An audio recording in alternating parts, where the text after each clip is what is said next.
தமிழகத்துல பயங்கரமான பேய்மழை வரப்போகுதா, எந்தெந்த மாவட்டங்கள்ல இந்த மழை பாதிப்பு இருக்க போகுது அப்படிங்கறத வாங்க இந்த வீடியோல பார்க்கலாம். தமிழ்நாட்டுல சில மாவட்டங்கள்ல தொடர்ந்து மழை பெய்துகிட்டே இருக்குங்க. எந்தெந்த மாவட்டங்கள்ல இந்த மழை ரொம்ப அதிகமா இருக்க போகுது அப்படிங்கிற விஷயத்த வானிலை ஆய்வு மையம் வெளியிட்டிருக்காங்க.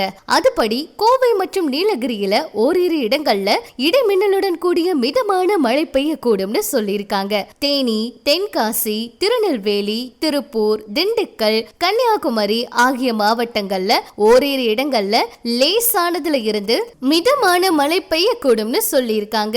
தொடர்ந்து மழை பெய்து வரதுனால சில இடங்கள்ல தண்ணீர் ரொம்பவே அதிகமா தேங்கி நிற்கலாம். அதனால அந்த மாதிரியான பகுதிகளில் ரொம்ப ஜாக்கிரதையா பயணிக்கணும் அப்படின்னு பொதுமக்களுக்கு இந்த ஒரு விழிப்புணர்வையும் சொல்லியிருக்காங்க.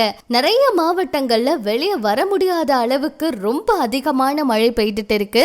அந்த அளவுக்கு மழையோட தாக்கம் ரொம்ப அதிகமா இருக்கு. சொல்ல போனா கோவை, நீலகிரி மாவட்டங்கள்ல தான் இன்னுமே மழை அதிகமா இருக்கு. தேனி, தென்காசி, திருநெல்வேலி, திருப்பூர், திண்டுக்கல், கன்னியாகுமரியில எல்லாம் சில இடங்கள்ல மட்டும்தான் மிதமான மழை இருக்கு.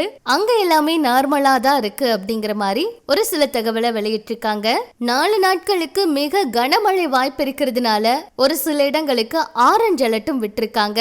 40 இருந்து 50 கிலோமீட்டர் வேகத்தோட பலத்த காற்றோட இந்த கனமழை வெளுத்து வாங்கும்னு சொல்லியிருக்காங்க. இதனால வெளியே போகும்போது ரொம்ப சேஃபா போங்க. மேலும் இது போல மழை பத்தின விவரங்கள்லாம் தெரிஞ்சுக்க நம்ம சேனல் கூட இணைச்சிருங்க.